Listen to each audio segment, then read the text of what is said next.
Mayo Experience. Mayo Experience. Mayo Experience. Mayo Experience. Experience. Welcome to the Pat Mayo Experience, presented by DraftKings 2021 Week 13 rankings. Start, sit, complete breakdown, position by position. Hit the time codes if you want to hear about a particular position, or just hit the description where you can find all of the rankings lists, which will get updated every single day. And if you subscribe to the Mayo Media newsletter, not only will you get the spread show early, you will also get the updated injury report, which I will update every single day, or when major news changes. If you're looking for the waiver wire, that's up on DKNation.com. Remember to smash the like button of the episode, sub to Mayo Media Network, and I am still giving away 3 $100 prizes if you subscribe to the Pat Mayo Experience audio podcast. The main part is on Apple Podcasts. Leave a 5-star review, something you enjoy about the show, and then a Twitter handle or email address so I can contact you if you are a winner. Less than 24 hours to do this now. Winners will be given out on Wednesday morning, so please take the 30 seconds and maybe you get yourself $100. Listeners League is now available. Link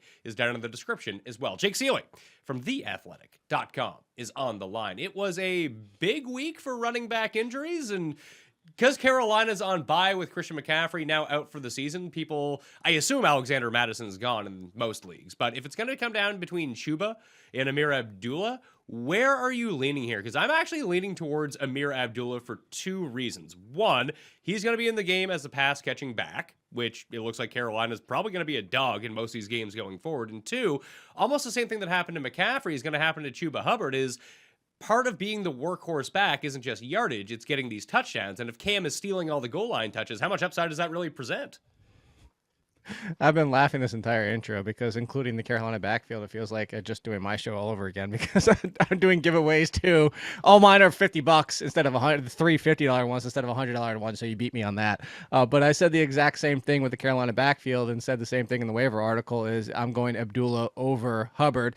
I don't think either one of them are top 15 running backs, maybe even top 20, but are they in a conversation of what the Titans are at this point and the very similar roles to Deonta Foreman and Dontrell Hilliard, and the pass catcher, expecting these to, as you said, looking at the schedule, expect them to be behind. But the biggest factor, as you just stated, is the same exact thing I said, is that if you have the lead option, if you just take the Titans and replace Ryan Tannehill with Cam Newton, you would be more worried about Deonta Foreman than we are already. And that's the same thing here. So, yes, Chuba Hubbard earlier this year looked really good. 20 touches a game was, fringe RB1 just on volume. But Hubbard has been behind Abdullah the past few games because Abdullah is the pass catcher. So I'm completely with you. I think they're both fringe RB2 threes, similar in the same vein as the Tennessee running backs. Okay, so that one's pretty easy since we both agree on Amir Abdullah. Like I said, Madison would be the preferable waiver wire pickup if he was somehow available. By far. Because Cook is going to be out at least 2 weeks, it looks like, maybe more. He might be back in time for Week 15 of the fantasy playoffs. I wouldn't count on that by any measure. Obviously, he might be done for the year. He might be done for the year. But what they're saying right now is 1 to 2 weeks at least. When you put the at least onto that, that's not great. It's like the Debo injury where it's like it's 1 to 2 weeks. That actually sounds like it might actually be 1 to 2 weeks. Yeah, I'm with you. There's definitely also when you read the reports of what is going the situation with that Dalvin Cook is dealing with, it's the separated shoulder, and all the reports from all the inside injuries and all the doctors and everybody out there, separated shoulder only gets worse and worse and worse and worse. And surgery can kind of fix it, but surgery doesn't always help. It's kind of almost like back surgery. It's like it fixes it, but you could actually get worse in some ways. But the biggest thing is the most rest that you need is the rest of the season. Like if it heals up and he comes back and then aggravates it, it actually is now worse than it was before this. So that's why I said potentially all year, because if it's 2 or 3 weeks and the Vikings lose all of their next 2 or 3 games and all of a sudden they're like, screw it, we're out of it. We know that Dalvin Cook coming back and re-injuring that shoulder would put him even a further step, but like a degenerative back condition, then they might just say, screw it, and we're done with Dalvin Cook this year. All right, well, let's jump into the running back rankings for this week. 4 teams on bye, so you might be somewhat affected by all of this. Number 1 is Jonathan Taylor in the rankings. He's going up at the Texans. A pretty juicy matchup. Mixon, Fournette, Najee Harris, Austin Eckler, James Robinson, Darrell Henderson Jr. Your guy, you were dead right on Elijah Mitchell last week. Congratulations on that. Antonio Gibson at number 9, presuming there's no J.D. McKissick, although rumors are by his agent that he's okay. We'll see about that. And Alexander Madison at the Lions, number 10. There was rumors Tuesday morning that Darrell Henderson is actually dealing with a quad strain right now. I don't know if this is going to impact him playing or not, but let's just say he doesn't play this week. How high would Sony Michel go up in the rankings, do you think? By DeAndre Swift and Myles Gaskin. So like top 15? Let's say 17, 18, 19, somewhere around there. He'd be inside the top 20, but the guys that you have inside your teens in the higher end, like I would not play him over Cordell Patterson, even Alvin Kamara on a short week, because also you would have to make the decision anyway and couldn't wait. Barkley, you run more on the Dolphins than you do pass, and at least he's been coming out healthy for the 2 games and seeing plenty of passing game work. So really, and Josh Jacobs, speaking of being right, you were dead right about Josh Jacobs, so credit to you on that one. I would play Josh Jacobs before I played Sony Michel easy, so he would fall into the DeAndre Swift, Myles Gaskin, Harris range. I think I would actually go a little bit higher than that. I think if we knew that Henderson was out before Thursday, I'd probably play him over Kamara, just because I don't know where that guy is at the moment. And if it's just Sony Michel and no Darrell Henderson, like it's just Sony Michel. He's probably talking about like 90% of the touches in the backfield against the Jags, which you could do a lot worse. Yeah, but it is also the Rams who don't necessarily run. This is similar to like the Tom Brady Buccaneers. It's like, yeah, last week they just ran a ton, so that's not, people are going to like only have that fresh in their minds. But go back to earlier this year when they're winning 35-10 and still throwing the ball. It's one of those ones where like the team and the game script doesn't necessarily mean Sony Michel is getting 20 touches. So I see Michel over Kamara, but that's why I said we're not going to know by Thursday, and that's why I would say I would play Kamara before waiting and then finding out Henderson is playing. Now, if we found out Thursday during the day Henderson's out, I would play Michel, but I still would play Jacobs. You were right about this. I would still play Jacobs. I would play Jacobs over Kamara too. You would play Jacobs over Kamara this week. Mm-hmm. What's Kamara and Taysom Hill? What's this offense going to look like with Taysom Hill? Is it going to be the Cam Newton situation? And now we already saw, actually, we know that answer. We know how much Taysom Hill hurts Kamara's touchdown potential and doesn't throw to him a lot. And that change is happening, whether or not Kamara plays. And if Mark Ingram is back as well, which it sounds like they're both there, the only way I would feel better about Kamara if Kamara was playing and Mark Ingram was out. Okay. Well, let's go through the 11 to 21 then. David Montgomery is number 11. James Conner coming back from bye week. Saquon, Cordero, Alvin Kamara, Josh Jacobs, DeAndre Swift, Myles Gaskin, Damian Harris, and then Ezekiel Elliott at 20. I do have Tony Pollard at number 22, in case people were wondering, with Javonte Williams sandwiched in between them, Melvin Gordon, one spot after that. So Dallas, Denver, Dallas, Denver. And listen, if you wanted to play Pollard over Zeke, I couldn't kill you on that, but on Tuesday morning, Jerry Jones said that there's going to I want to get this proper, this properly constructed wording that Jerry Jones used, a big full load, I think is what he said for Ezekiel Elliott, although Mike McCarthy was like, no, not going to happen. Although McCarthy's not going to be there because he is, I don't know whether he's positive for COVID or the time frame is too short. He is not coaching on Thursday night against the Saints, so it's a really tricky situation, but all the rumors were that they were going to scale back on Zeke a little bit, so I can kind of see it playing out a lot like it did on Thanksgiving, where Pollard looked the best, gained the chunk yardage, and they were on the 1 yard line. Hey, it's Zeke time. That the distribution of touches is probably going to be very similar. The high leverage ones will probably still go to Zeke, but he'll probably be less effective. So it puts them pretty close to each other, I think. And this is another one. Too many shows, and we're agreeing too much at this point. It was serious load, by the way. Serious load. You gotta watch out for those serious loads. Yeah, you have to. You're gonna take some medicine for that. But it's what I kept saying is worst case scenario, they turn into the Broncos, and that's what you have them at. You have Broncos and Cowboys sandwiched together is where it used to be. And this was the comparison I was making, and we're not talking about it for this week because the Packers aren't a bye. But it was the same thing with Aaron Jones. I said Aaron Jones, Ezekiel Elliott were fringe RB1s. And both A.J. Dillon and Tony Pollard were RB3s with upside for more, and you can play them every single week. Both scenarios, both teams, now we could potentially be looking at, okay, the Broncos. but that's not a bad thing. Yes, it's not the peak level of like, okay, he's a fringe RB1, but both are usable as RB2s, and both now also still have the potential to finish as RB1. So it's not what we wanted when you drafted Zeke, but it's still not the end of the world.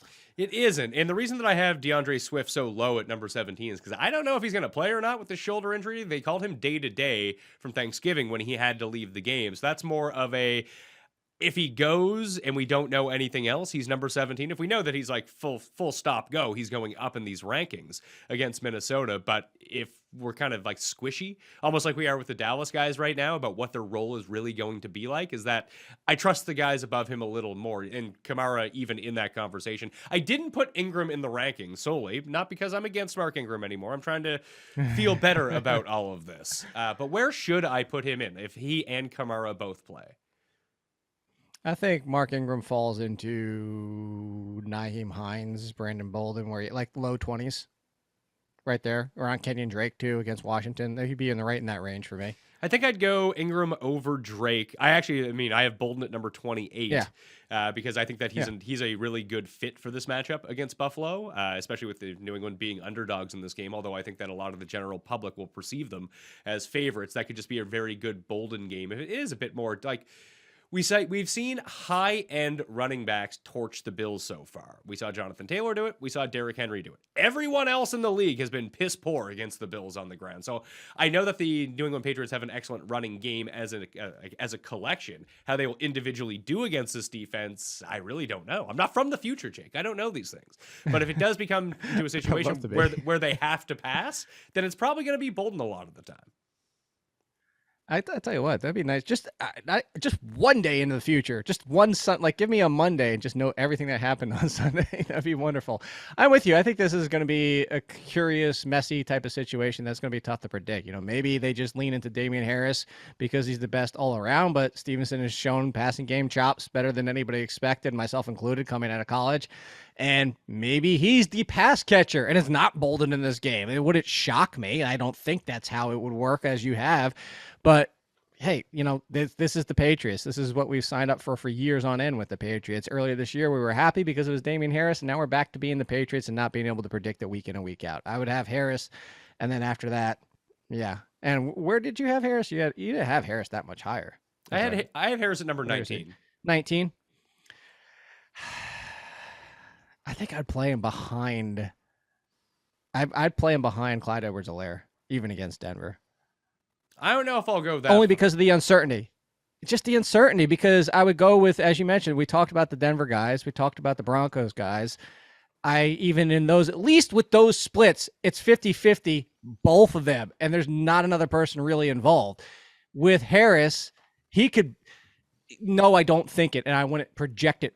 And there's no way I would say Harris will be the third option. But if Harris was the third option, that's a conceivable outcome with the Patriots this week. That's just how this team is. So just for me personally, like how I would feel confidence-wise, and the biggest thing too is you're also waiting for Monday Night Football.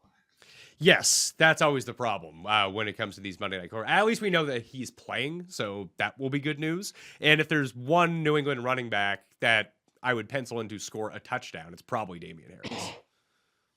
Yeah. And I think that's the best odds there. But as you said, it might be Brandon Bolden the best odds to catch the most and have 5 or 6 receptions, and they just turn to him instead of using Harris in the passing game.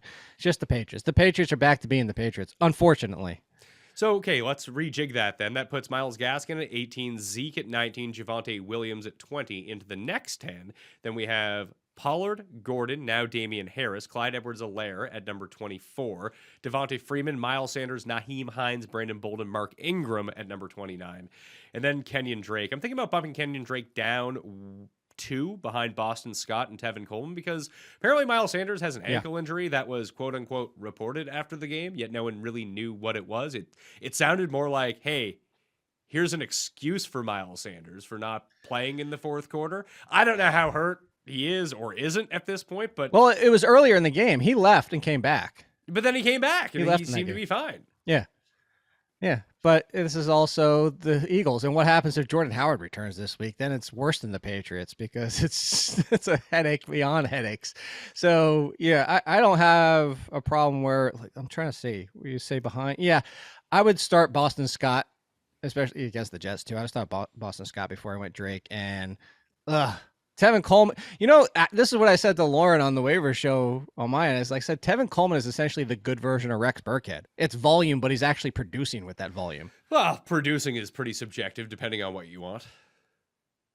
I mean, 4 yards per carry versus 2 yards per carry. You're getting 16 times 4 instead of 16 times 2. That's a pretty big difference. 60, 70 yards is a big difference than 30 to 40. Well, and then we had to deal with, what the hell was the guy's name? Austin Walter last week, who I legitimately had never heard of before. Most people haven't. I double-checked to see if he was even somebody I knew, because I was like, wait, is that the name? And he was XFL guy and active over Michael Pirine. Nobody saw that. This is another one. Like, no, this is... At least we knew who Kadri Olson was, but this was another one where nobody said, hey, expect Kadri Olson to get the touches as the backup plan instead of, Wayne Gallman. This is another one. Nobody out there was like, look for Austin Walter to get goal line carries and be active over Michael Pirine now that Michael Carter's out. Nobody was, not even the beat writers, not even the people closest to the team were saying that. So if Jordan Howard doesn't return, would you play Scott over Sanders anyway? Floor-wise, ceiling-wise, Sanders still ceiling. Okay. All right. Stevenson, Jamal Williams. If Swift doesn't play, DeAndre Swift, how high does he go up? Like, do you trust Jamal Williams? Because it's almost like trusting Tony Jones Jr. against the Bills. Didn't really work out. No, it's not that bad. We've seen Jamal Williams, and the thing is why I hesitated to say I don't trust Jamal Williams. It has nothing to do with Jamal Williams, the player. Jamal Williams has proved to be top 15 when he's called upon, and that doesn't even involve 25 touches, just 18 as the workhorse. The question is Jamal Williams right now even 100%? And if Jamar Jefferson is fine, Jamar Jefferson showed a little bit of burst in his opportunity earlier this year before he got hurt as well.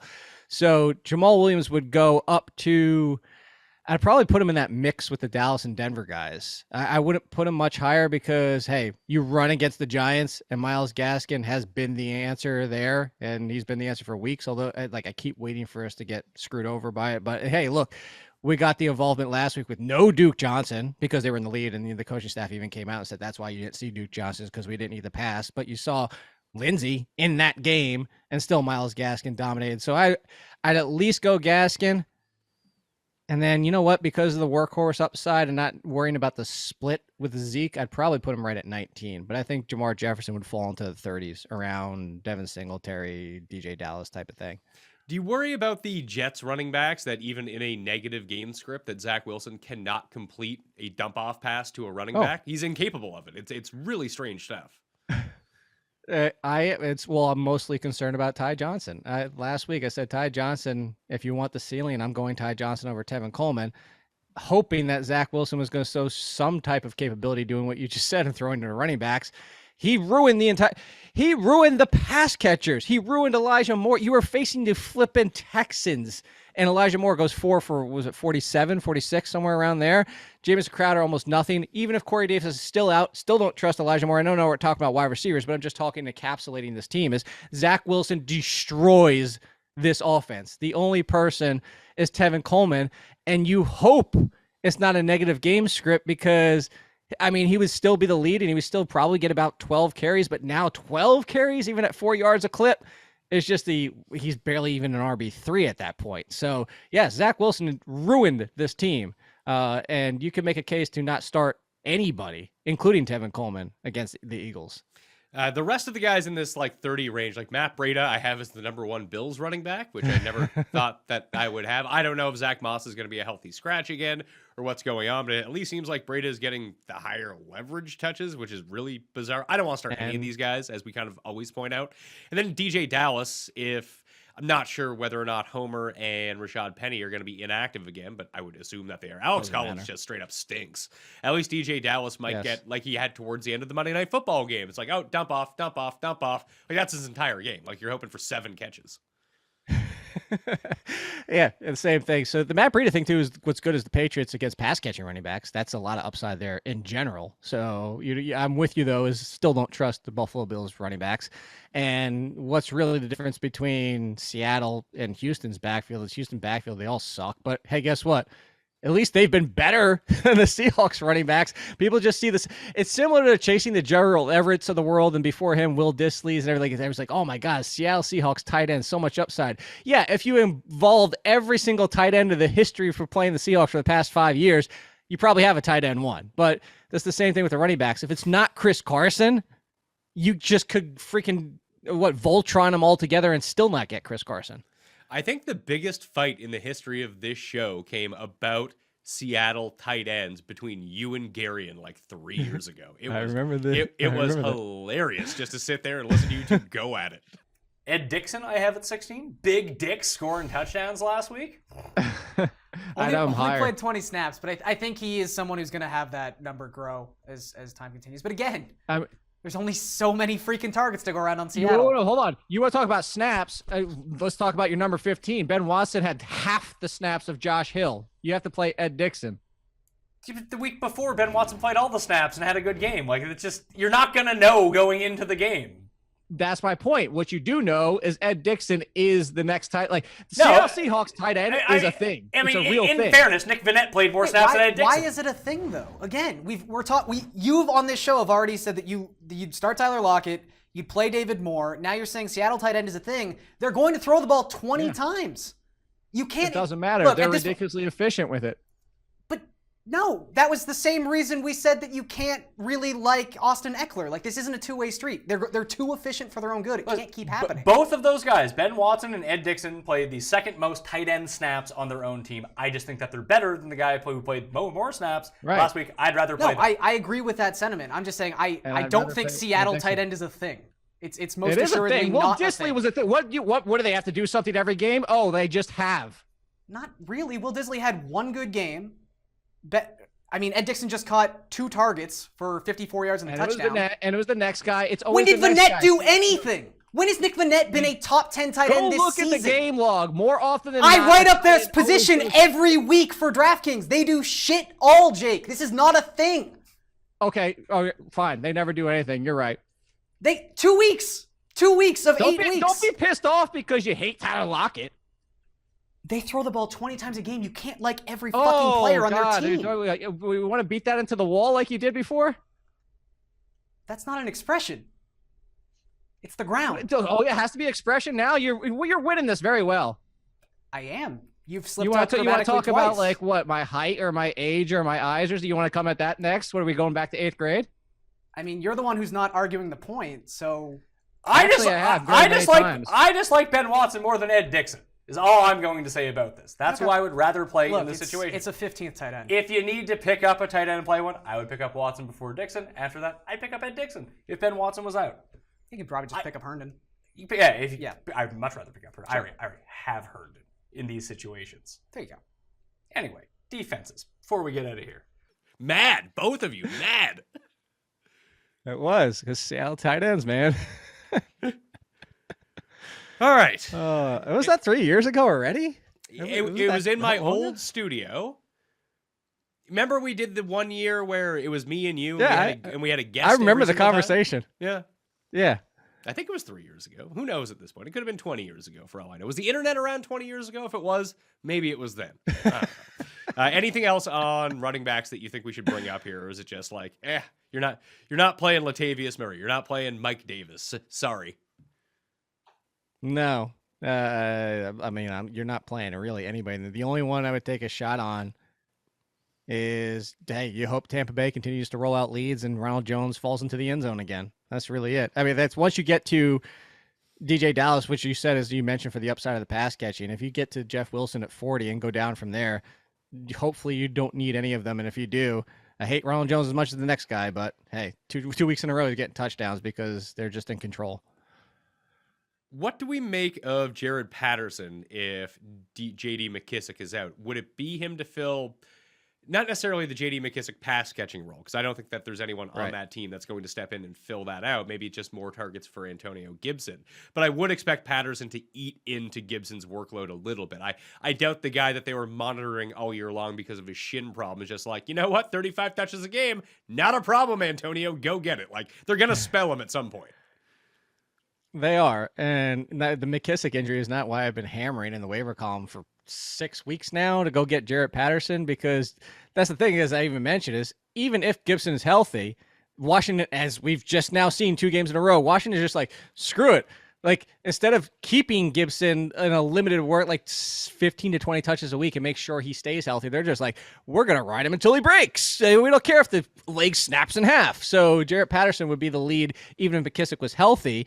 But now with McKissick, if he's out, to answer your question, I'd like, right now you have Swift in, and I would put Jarrett Patterson in the same type of conversation as Jamal Williams.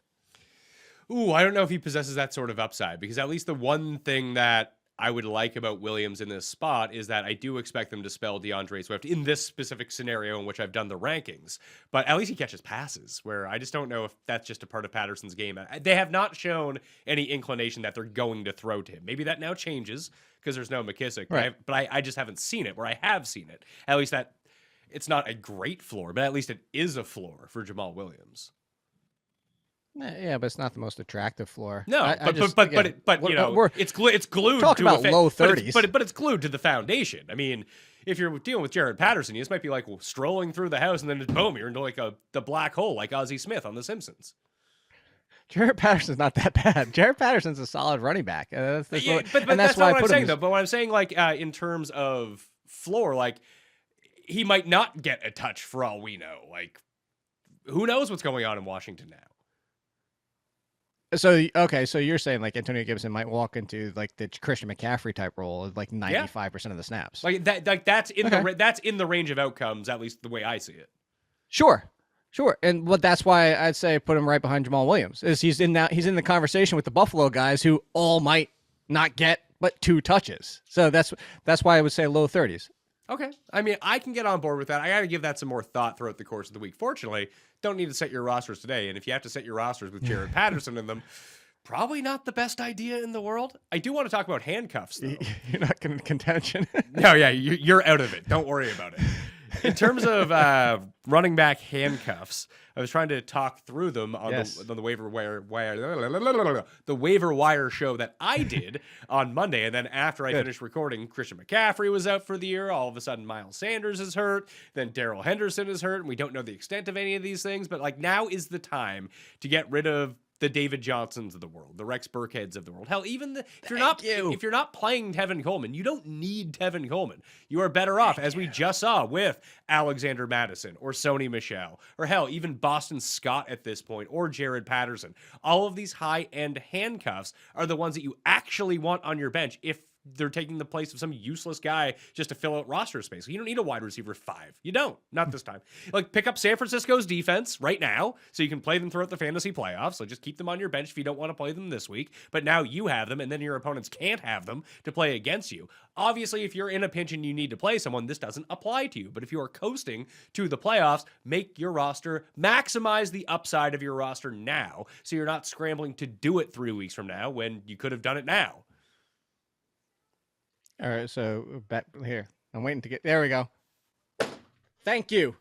I was doing the Michael Scott. I wanted to wait to do that because I did it Monday's show with Chris Meany. I did it today's show with Stepmom Lauren on my waiver show. I wrote it up in the article. I said the same, like some other names you left out. That Latavius Murray, if you're not playing him, drop him. Anybody who's a running back 4 or lower, where earlier this year you would say, hey, I could use him as a fill-in. I could use him this week. I have buys coming up, blah, blah.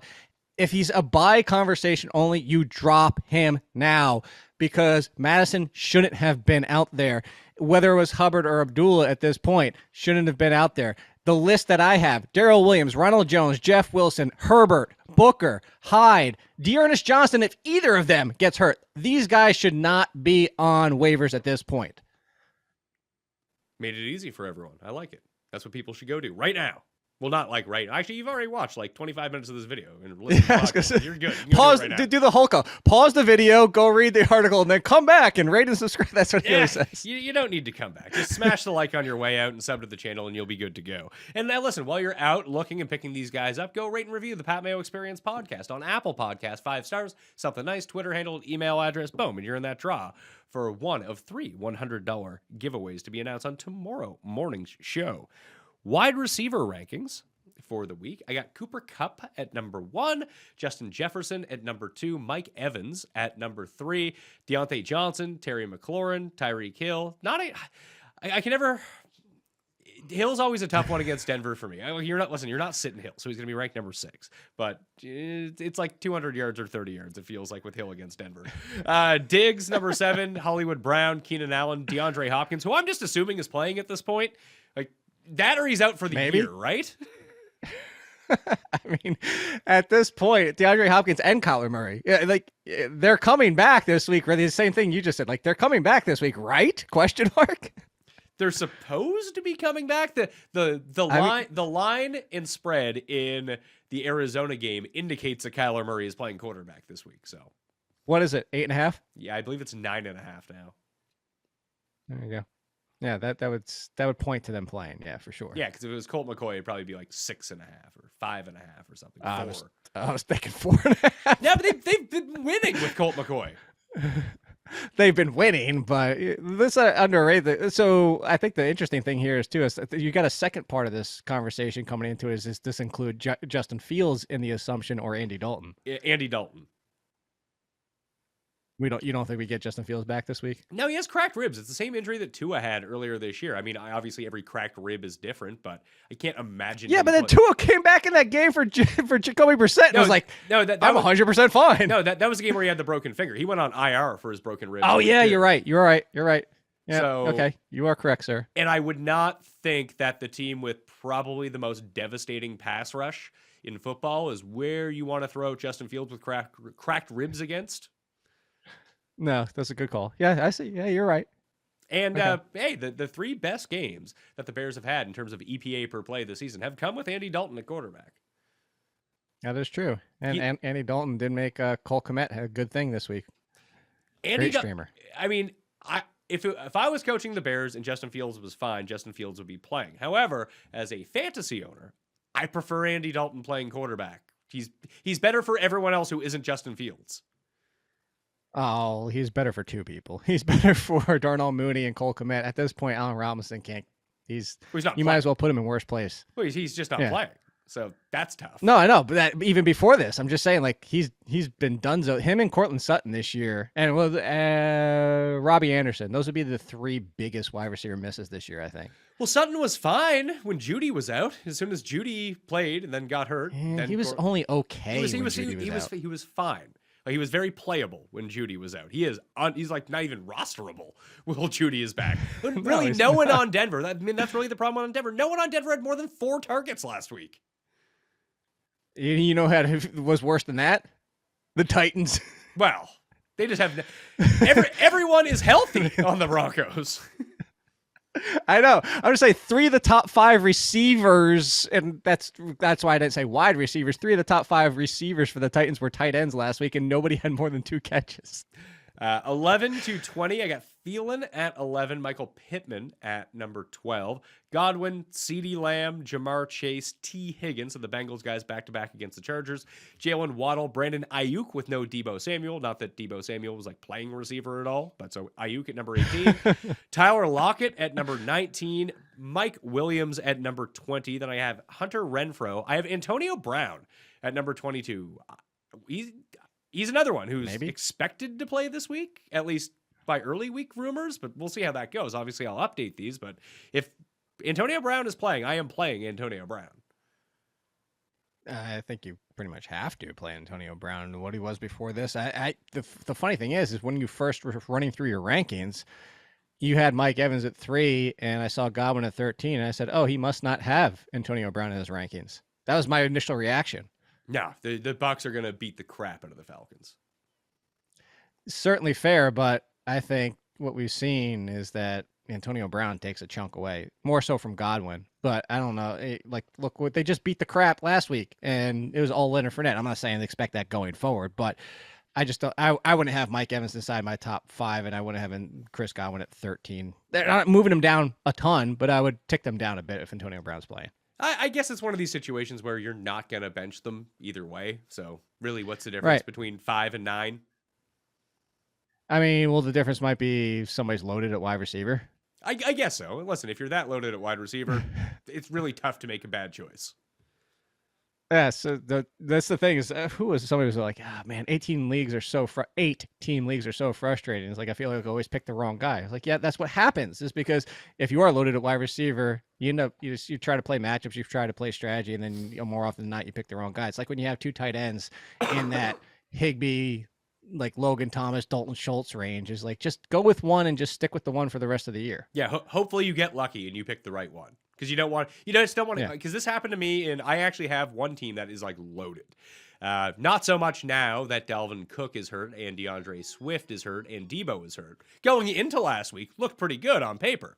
But what I had done was I had kept A.J. Dillon in my flex spot to see if Aaron Jones was going to be active or inactive. And then as soon as Aaron Jones was going to be active, I had actually had DK on my bench. I was like, oh, this is perfect. Like DK was my odd man out in terms of that's how good my receivers were. So I was like, oh yeah, I'll just take out A.J. Dillon. I'll put in DK Metcalf and I'm going to cruise into the sunset. What a good situation for me. Not a good situation for me. That's usually what happens. On a different example of similar things, I had a buddy a couple of years ago who picked up. It was the year that Drew Brees and Matt Ryan both finished as top 5 quarterbacks, but Matt Ryan was like free that year, or as Drew Brees was free. That one of the two was just like nobody won him that year, and it was the bounce back year, and it was probably Matt Ryan.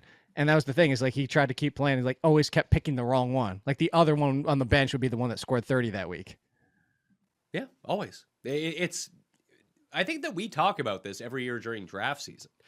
That one of the good things about having the legitimate handcuff running backs draft time is that you're never really pressed to put them in your lineup, but you know that they're there.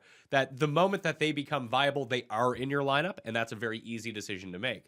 It's one of the things about like some of these, like Alexander Madison, really the handcuffs who get overdrafted as guys that are going to play, because you never actually want to play those guys. Like Alexander Madison going into last year, it was like, well, not only is he Dalvin Cook's handcuff, which he was, it was, oh, you could probably play him as a flex every week. Turns out you couldn't play him as a flex every single week. He was garbage if you tried to play him. But there was like this allure to play him because you spent this draft capital on him that you were just better off taking Devontae, or I guess last year it was like Wayne Gallman in like the last round, because you're essentially playing for the same thing when you draft these guys. 100%. And it was like, you can go back years even before that. It was like D'Angelo Williams, not the year with the suspension with Le'Veon Bell, but it was like after that. And we saw D'Angelo Williams. And it's like, take D'Angelo Williams in the 6th round, because if anything happens to Le'Veon Bell, then Le'Veon Bell plays the entire year. And it's like, well, that was a wasted pick. In fact, most 6th round picks are pretty much wastes of picks. Although this year, if you could have got really good receivers in those rounds. You could have went like Chase Debo if you wanted to. Yeah, you definitely could have. I'm trying to think what else was there. Was some running backs in the 6th round. Like you could have got Gaskin. Fournette was in that range. Yeah, Fournette I think was almost like a 7th rounder. Yeah, it's funny. The dead zone for running back, I mean, beyond like injuries, like that's going to happen. I always try to kind of like match up. Was the running back good before the injury, or were they like just objectively bad? Like Mike Davis, he hasn't even been hurt, but he's just been objectively bad. Big miss by me, especially in a lot of those 0 running back leagues, but it was okay because I went 0 running back, so I still had a collection of just absolute jabronis towards the end that actually some of them ended up working. Damian Harris, for example. I thought Latavius Murray would work out a lot better, but here we are. But the whole point of the thing was I never put myself into a position with these other handcuffs or the 2 quarterbacks who are somewhat similar to the tight ends, right, where I'm just forced to make this unknowable. You're flipping a coin every single week. Just give me the one of them. I'll use my bench spot for something else. Yeah, and well, the Harris, we talked about that too. Harris was stupid that he was that low this year. But in general, like Ian Hartitz was joking about all the injuries and said, so basically everybody played late round running back this year. And to the point what you're making is like the dead zone still had a lot of misses. You still had Mike Davis, Gus Edwards, which obviously was an injury, but Trey Sermon, Ronald Jones, Zach Moss. But then you had the hits. You had Fournette. You had Damian Harris. You had... I'm trying to think who else. There was like one other in that name. So you could look at it going both ways. Oh, Gaskin. I already mentioned Gaskin. So it's still more bad than good, but at least if you hit, you're hitting a top 20 running back. Whereas in that same conversation is what this whole point of this is for everybody's strategy next year is at least you're taking a chance on maybe you only hit 1 out of 3. Maybe it's only a 33% hit rate, but you get an RB20. More often than not, to take that high-end backup and the person actually gets hurt, and then you see it pay off, and it works out, and he is the guy and the answer. It's more like a 10% hit rate, so you're just playing the odds, really. Yeah, I'm just looking at the drafts that I had done. One of the drafts I just do with my friends. And I'm looking at it right now, the 5th and 6th rounds. The running backs that went, it's 12-team league, by the way, half-point PPR. Miles Sanders, Damian Harris, Mike Davis, Trey Sermon were the running backs that went in the 5th round this year. In the 6th round, it was Kareem Hunt, Darrell Henderson, Myles Gaskin, Javonte Williams, Raheem Mostert, Chase Edmonds. Like, the 6th round really worked out much better than the 5th round there. It did. And honestly, be like the similar conversation to the running backs. The end of the first, early second worked out a hell of a lot better than the earlier first, because in the late first, early second, you were taking Mixon and Najee Harris and Jonathan Taylor and Austin Eckler. Whereas if you were at the beginning of the first, you probably don't have a running back right now. It's true.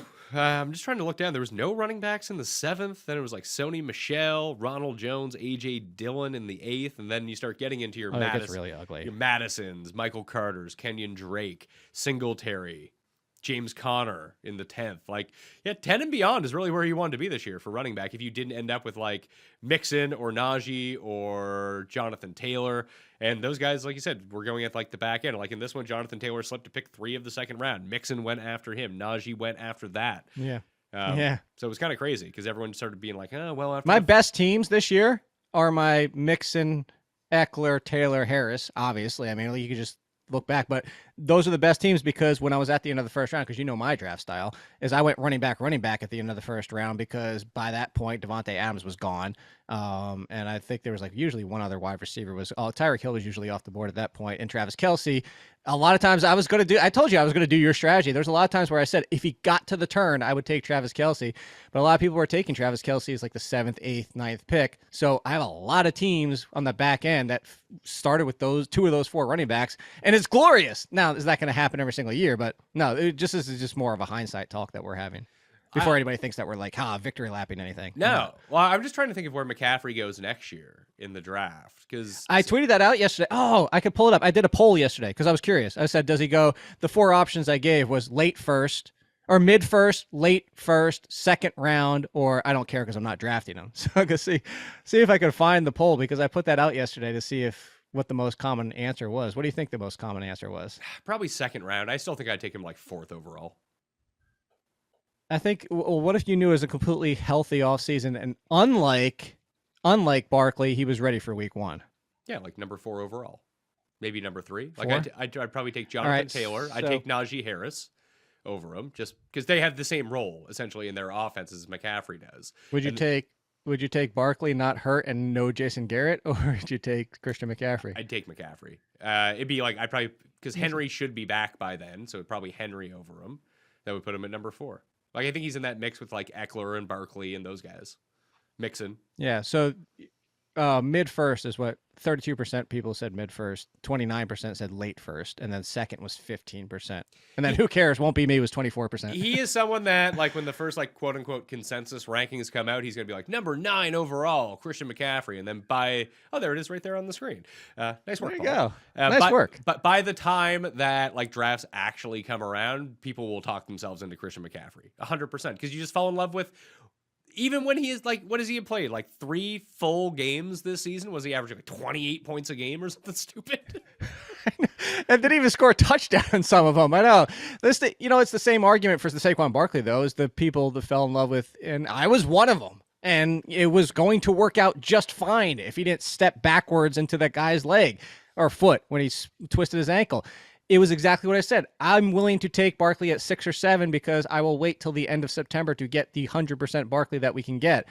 And that's exactly what happened. And then he stepped on the dude's ankle. But I think I'm only saying that to say what you were saying is doubling down is the appeal of Barkley, knowing he was going to be 100% by the end of September, let alone the fact that Christian McCaffrey should be 100% by week 1, you're right, is going to put him right in the middle of the first round. Yeah, and it's always easier for Christian McCaffrey to manufacture fantasy points, even versus someone like Saquon Barkley. They're used in, I would say, comparable ways, but just the way that McCaffrey is used is so much better. Do you get annoyed when people say comparable instead of comparable? No. I'm just curious. Like, cause do I always feel when people say, well, no, because I feel like when people say comparable, like they're trying to be hoity-toity, like comparable. Put it this way. Like I say comparable, so that's... You do mix both of them? You Yeah. say comparable and comparable? Yeah, I think it depends on the flow of the sentence that you're saying. Okay. I think Just interested. there's a few words. Do you say vase or vase? Vase. Okay, so do I. And come to think of it, I don't actually know anyone that says vase, but it feels like that definitely sounds hoity-toity to be like it vase. It does, because we were actually at a party this weekend, and Cuss came in because we were actually debating this because they were sitting on the table. It was like 100% Cuss says vase because that's just something he would do, and he didn't. He said vase. We were like, oh wow, I guess maybe no one says this. It's just something like that's in our minds. I don't know. Because I think the problem is too is you can't say vase without like like if you could say vase like that but you don't. Nobody ever says it that short without the vase. Like you can't. I guess we should continue talking about wide receivers because I think rankings. Yeah, we only got through the top 20. Yeah, 21 Hunter Renfrow, Antonio Brown, Darnell Mooney Tunes right. at number 23. Amari Cooper might not play now at number 24. More on him in a second. Brendan Cooks, Right. Elijah Moore, DK Metcalf, Kendrick Bourne, Chase Claypool, Cole Beasley is the rest of the top 30. Kendrick Bourne might not even be high enough. Has there ever been a player, I can't think of one, before the season, a bigger miss than Kendrick Bourne, and then even though he's doing stuff in season, no one seems to care? I mean, well, because I'm going back. Let me look at the game log again real quick. What was he going into this? He's still 33 at wide receiver, but this is why. Because even with week 12, just the week before, 6.9, and then the week before his 22-point game against Cleveland, which was 4 for 4 for 98 and a touchdown. That's the problem. Like, this is the biggest issue with him. Game log targets 5, 3, 2, 4, 7, 4, 4, 4, 4. Like, that's why. It's not that we like the community. It's not that we hate Kendrick Bourne. It's just that the wide receivers for the Patriots are not too dissimilar from their running backs. Is that it could be anybody, any given week. The safe option, similar to Damian Harris being the safe option, is Jacoby Myers, who never scores touchdowns. He finally has his one on the year, but there's been games where it's been Aguilar. It's been Bourne more often than Aguilar, and it's been Bourne more often these past 3 weeks because 2 of the best 3 weeks are 20-plus points. But outside of that, 8, 5, 5, 6, 5, 8. Like, it's not – I don't think we're wrong to answer your question, Pat. I just think he's the quintessential boom or bust wide receiver 4. Why don't you stop looking at the box score and start watching the games, Jake? I did. I watched that game where I got pissed off that he had that second touchdown that should have never scored. Well, sometimes that happens. It does. Let's see. Yeah. I also watched my DK winnings drop down as soon as that happened. Yeah, that's par for the course. That's par for the course every single week. Just be fortunate that you had DK. Hey, I smashed Thanksgiving though. That's great. Great news. I smashed things. Yeah. I had a huge day. I had Josh Allen, Diggs, Schultz, Josh Jacobs. Thanks to you. No, I did not have Reynolds, but I had Jacobs because I pivoted to Jacobs off the Montgomery chalk. There we go. And that's what really helped. That was the move. It just turns out having Raiders was the move. That is true, except unless Darren Waller. Yes, don't have Darren Waller. That'd be tough. Do we think that Amari is going to play? Because they said he was back in the facility today, but he was still coughing a bunch. We'll know tomorrow. If he was coughing a bunch, should he not be in the facility? Well, you're not symptomatic after a while anyway. It's just because it's a flu-like situation. So yeah, but it's not even that. Like if someone was coughing a whole bunch at any workplace that I had, regardless of COVID times or not, I was like, sure, why okay, go home? Like I wouldn't want to. Like since that episode of Seinfeld is like that's what you want. You want to trade in the hair for phlegm. Yeah, everybody. That's the cookie show. That's the cookie episode. But yeah. We'll know on Wednesday because if he doesn't practice on Wednesday, he's not going to play. And then we'll obviously adjust the ranks for that. But yeah, he said the quote was it? I'm trying to find it because it's the other quote from the Cowboys today. Yeah, the quote is not feeling the best, whatever the hell that means. So yeah, he's still under the weather. But who else? Somebody else had that happen earlier this year where they got it and it was the one extra game, even though we all assumed he was going to come back because he wasn't feeling well. I think. Now I can't think of who it was. Now I can't remember who it was either. That all just kind of blends together. But let's say he does miss the game. It does. Gallup into that spot, basically. I actually had bumped Amari down because the matchup's not great for 1 and 2. Right. Regardless of whether he plays or not, he doesn't sound like he's going to be 100%. Right. I think a lot of it comes down to the Zeke situation too. Like it's going to sound crazy, but I would put Gallup where Cooper is if Zeke is out. If Zeke is playing and they just lean on both of them, I would honestly go Claypool, Bourne, but even DK when he's been doing nothing just over Gallup just because CeeDee Lamb's just going to get peppered. And yes, that could help Gallup, but Cedric Wilson's not going to go away completely. if there is no Amari Cooper, and Dalton Schultz is still a thing. So I like Gallup, but I don't think I'd put him as quite as high as Amari Cooper. Mostly because, as you mentioned, the matchup. The Saints' pass defense is up there inside the top 5 ever since Lattimore came back. I just want to see their injury report on defense before this game. So they have everyone back, like they'll be okay. But the moment they start missing like a piece or two, their defense turns to absolute shit. It's fun. You're right. It's very interesting. It's kind of like all their starters are like 80s on Madden, but then every single backup is a 50. 31-40, Devontae Smith, Van Jefferson, Sterling Shepard, Rashad Bateman, Kenny Galladay, Jerry Jeudy, Jacoby Myers, Josh Reynolds, Marvin Jones Jr., and Traquan Smith. You see, the issue with the Jacksonville and players of all sorts is that they don't get any yards or score any points, so it's tough for them to be good at fantasy. That's been a real problem all year. That's what the research has shown me. That is true. And honestly, I think you can make a case to play Shenault over Jones for volume at this point. And in this, but I'm just saying you can make a case, because if Marvin Jones doesn't get a touchdown. If I was still doing worst place, Shenault would be in worst place, by the way. Oh, I'm with you. I wrote him all weeks. How many weeks in a row did we talk about that? I said everybody should drop Shenault. I never got it. Leone, good thing Leone has won the Thunderdome 3 times in the past like 6 weeks, which is good for like $65K a pop. That he is going to owe me $100 because Shenault sucks, which was my whole argument to begin with. Like, nice. Like the only people that like Shenault are like Twitter people. Like no one in real life seems to like him because maybe he's not that good. Yeah, actually, and you know who played in front of him last week? John Brown? Oh, Laquan Treadwell? Laquan Treadwell. Yep. Laquan Treadwell was the 1 and 2 with Marvin Jones, and Shenault was out there, I think, either 100% or very close to it, 3+ wide receivers. So he did get... Look, Urban Meyer was forced into the corner just like he was with James Robinson earlier this year, and then, oh my God, this guy's actually talented. And I'm not saying Shenault is on the James Robinson level at wide receiver, but he was backed into a corner and using them, and still only used them in the slot, and then still... We saw Tavon Austin come and get the touchdown in the Jamal Agnew role. So, I'm not saying I would play him over Marvin Jones. It's just Marvin Jones at this point because of what you. Let's backtrack. What you said about this pass game. The passing game is there's really not much there. Just like the Houston backfield, you need a touchdown or bust for Marvin Jones at this point. Other than that, if we're going down the board post 40, like AJ Green and Christian Kirk are there. They should all be back at full strength with Kyler back. That's good news for them, but it kind of splits everything up for them. I wouldn't expect to see a Rondell Moore 13 catch game again, or whatever the hell that was. Beckham's basically just Deshaun Jackson at this point, where both of them, like it could be one big play and that's awesome, or it's like absolutely nothing. Gage. He got a lot of targets though. Who? Beckham. Yeah, but they were trailing that entire game. They should theoretically not be trailing as 13.5-point favorites against Jacksonville. Theoretically, but I think I would feel... So you have Tony with Shepard, which I agree with. Shepard should be the number 1 because he's Daniel Jones' boy, and if there is no Sterling Shepard, it's very easy. Put in Kadarius Toney, assuming Kadarius Toney plays. But with that offense, I would play Beckham before I played Toney, and... Even with the matchup, I think he's in the conversation.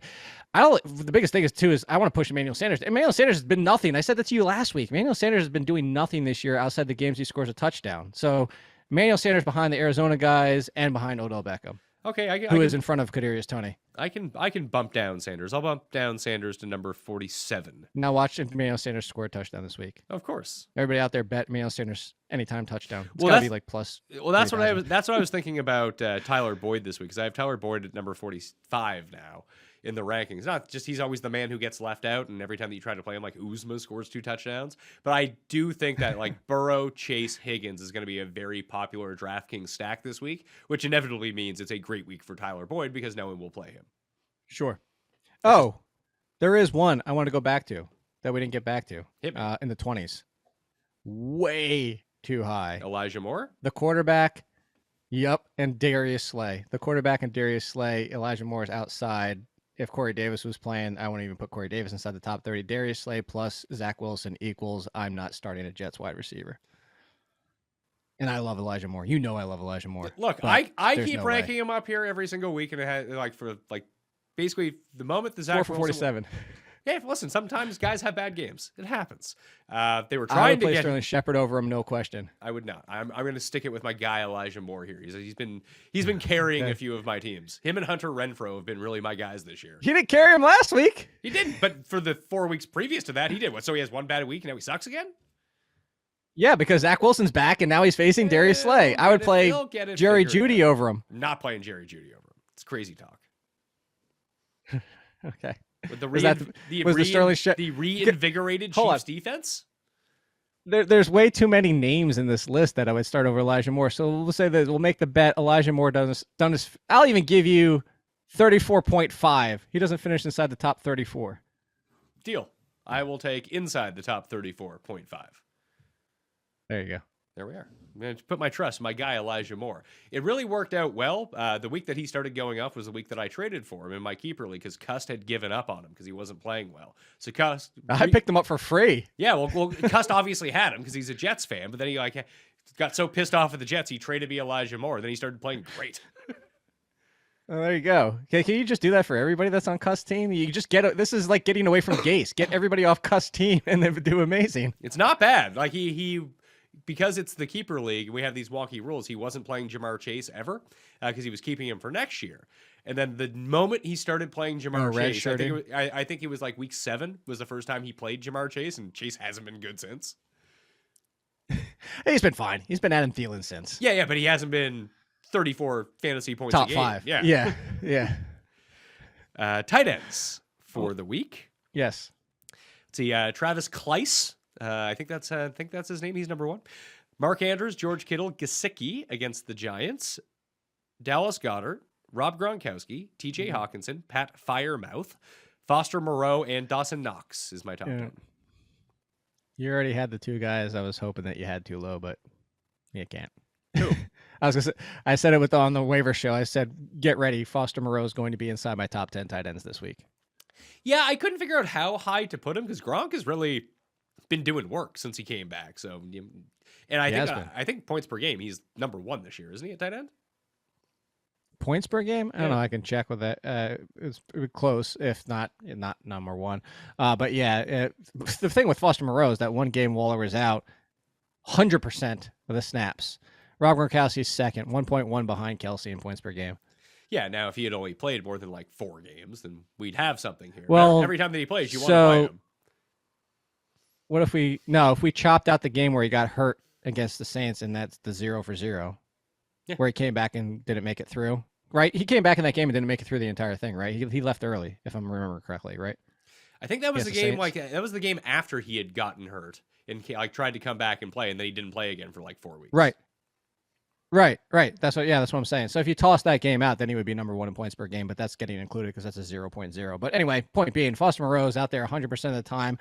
The stats I think the NFL messed up somewhere because I mentioned this on the waiver show with Lauren too, is they have Foster Moreau playing 96 snaps last week. I'm thinking somebody keyed that in backwards because the team only ran 70 something snaps, which is still a hell of a lot, but that was also overtime.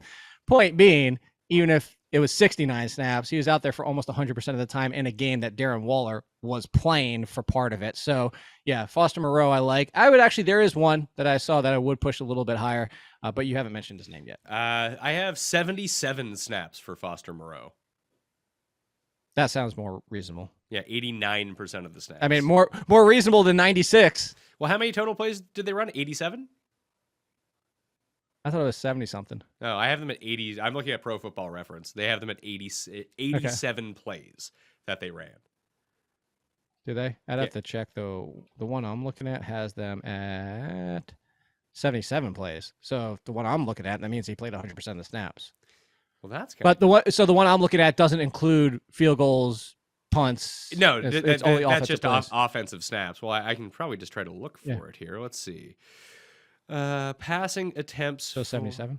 Rushing attempts, 35 for Vegas and 39 passing attempts.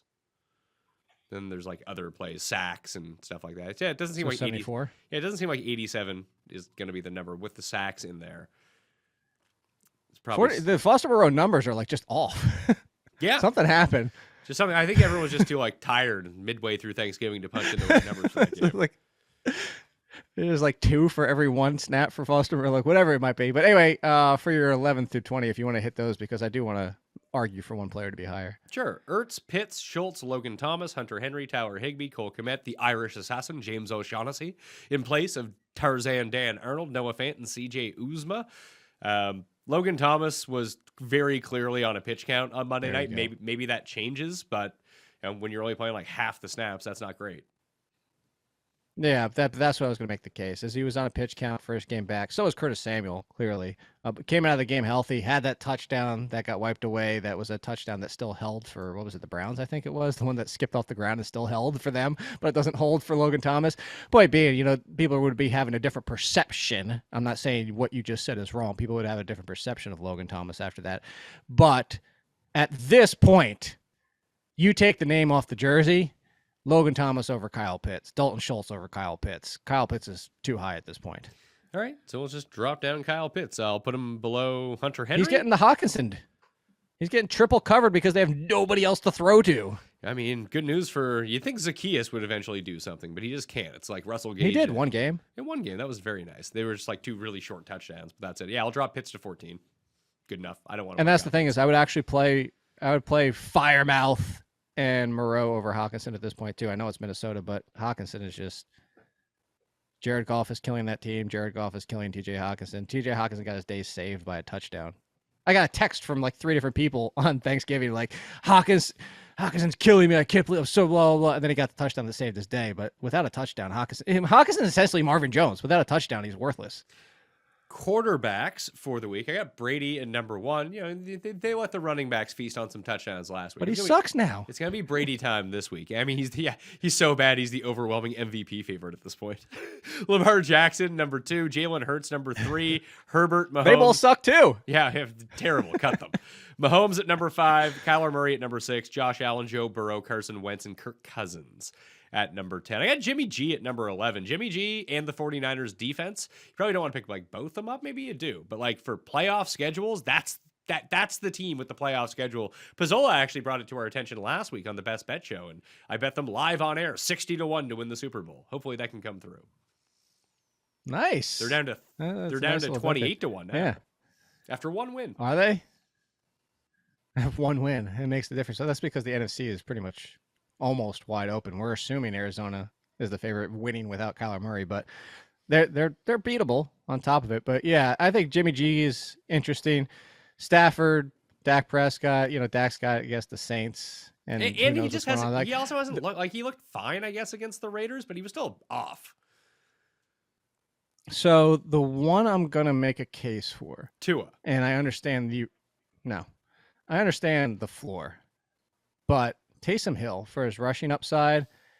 I don't know if I would go Jimmy G, but I don't have a great feeling of Kirk Cousins without Dalvin Cook. I know they're saying they're going to pass more, but we've seen a lot of times where we've turned to Alexander Madison and it's just not the same offense, even though Alexander Madison's looked great. But if you go back to like every single game, Kirk Cousins hasn't exactly meshed as well. Like they give Alexander Madison his touches and they just turn to him too much that hurts Kirk Cousins or whatever. I don't know. I feel like this game doesn't need Kirk Cousins to be 10. I just in my gut, I could be completely wrong with this, and I haven't done my projections or ranks yet. If it was my team, I think I would start Taysom Hill over Kirk Cousins this week. I would not be doing that. I'd be, as the ranking show, I would start Kirk Cousins over Taysom. I have Taysom Hill at number 14. I think he's like a fine, like fringe start as a QB1, but I'm pensive a little bit about Taysom Hill at the same time. He's better Cam Newton. If he was, then why wasn't he playing? Was he that hurt? Because really? He was hurt. I kept saying that to you for weeks that he's hurt. Yes. They've even admitted that that's why he was not even getting his little gimmicky touches he didn't get anything on Thanksgiving. They weren't even using him like for his little runs to mix things up when they needed him because they ran Tony Jones 16 times for 27 yards. Like they needed to use, he hasn't been healthy. They were waiting for him to get healthy. They gave him that contract because they knew he was coming back healthy. I guess so. Yeah, I guess that would be the point on that one. I can tell you where he projects out in terms of the projections versus Kirk Cousins here. I'm using runthesims.com, by the way. If you want to simulate the slate 10,000 times, then you can do that at runthesims.com with your own custom projections as well. Yeah, Lamar, Hurts, Mahomes, Brady, Kyler are your top 5 in terms of overall projections.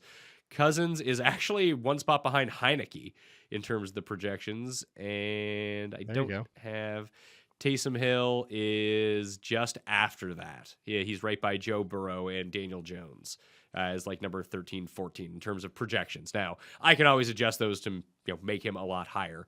We'll see how that ends up going. When it comes time to actually start these guys on Thursday, maybe I'll talk myself into Taysom Hill, but Dallas does have a pretty terrible run defense. I don't know. Taysom Hill is going to be so heavy on Thursday night. He should be. I feel he's going to be captain. He's going to be Captain King on Thursday night. Maybe he should be. Heineke's not a bad start either. I'd probably play Carr over Heineke, but Heineke against the Raiders isn't bad either. You know I love some Heineke. I'm not taking his jersey down until he loses the job. Might never lose the job. Maybe QB for life. They might not draft a quarterback and just roll with him again. Like, this draft class is not very good when you talk about quarterbacks. So. And I doubt Washington is in the market for like one of the potential high-end veterans to bring in. Like, are you really doing yourself a big upgrade if you're bringing in? I guess Fitzpatrick, I suppose. You know what? You know what? So the rust to the Giants makes zero sense for their cap situation with the call, but rust to Washington? I can see Washington's a team. I think rust to the Steelers makes the most sense. I would have said that, but my feeling is what coach can handle the locker room and the player and what fan base would be okay with it. Deshaun Watson to the Steelers is what I keep saying. All right, then Russell Wilson to the Saints. No, they want Taysom Hill. All right, to the Broncos.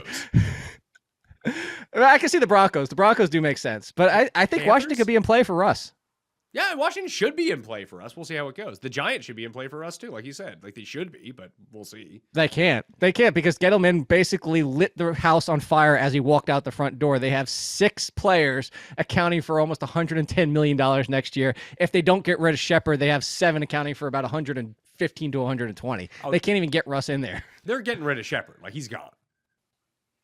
Well, no, because they restructured. They restructured and pushed some of his money to bonus. So yeah, that's what I thought. I said the same thing because his dead cap was only like $2 or $3 million, and his cap hit was 13, 14, and that's why they drafted Tony to replace Shepard. And he's been hurt so much, but now because they restructured it, his dead cap's a lot closer to his cap hit now. Okay. Defenses. Before we get out of here, I got the Bucks at number 1 against the Falcons, the Colts number 2 against Houston, Cardinals, Eagles, Rams, Patriots, Vikings at Detroit, 49ers at Seattle, Ravens at Pittsburgh, and then the Bills Monday night against the Patriots. I got Dolphins, Cowboys, Giants, Chiefs, Bengals, Chargers to round everything out. Cardinals, widely available right now because they're coming off bye week. Yes. And the Eagles... and the Colts are too, actually, because they played the Bucks last week. True. I was going to say the only one I pushed the Dolphins higher because it's Daniel Jones and it's Daniel Jones turnover sack machine. And the Dolphins have been actually, so week 5 or 6, Mike Clay just tweeted about it yesterday that the Dolphins, when they went from man to zone and started blitzing more, that their defense has been a lot better. Yeah. That's what it was. And I don't remember what week was the change, but yeah, I guess the Giants and Daniel Jones turnover machine. Yeah. Yeah, I can see it. I think I'm going to leave them as is right now. See how that goes. I can see that being just a running fest, both sides of the ball, like little passes from Tua that are essentially just runs, reminiscent of like the 04 Patriots, where it's like, yeah, we're not going to have a running game. We're just going to throw to Deion Branch for 3 yards at a time. That's basically what you the just Dolphins made me. What? Curious where the Dolphins are still 12th in plays per game. Interesting, but the Giants are 28th. Not surprisingly. Yeah, it just seems like a slog of a there's not time to run plays when you got somebody clapping so much between every single snap. It's true. All right, rankings for you come out at 12:01 a.m. Eastern time on Wednesday, so just after midnight on Tuesday. But your waiver wire column is out now. Yes, it is, and I do have a section that you just talked about with like the high-end backups to make sure. Sony Michel's not in there because of the whole conversation we had about Darrell Henderson, but all these guys, like, do not let them sit on. If the Alexander Madison situation did not teach you a lesson, and weeks before this, do not let these guys. Don't drop Jeff Wilson. Don't drop Khalil Herbert. They get hurt this week, and you're going to be pissed off. Don't do it. It's true. At All In Kid on Twitter. Remember to leave those ratings and reviews for the Pat Mayo Experience audio podcast on Apple Podcasts. It's in the description, as are the ranks, the injury report, and the Listeners League. So please go do all that. Sub to the channel. While you're here, smash the like on the way out. And I We'll see you next time. Pat Mayo Experience! Experience!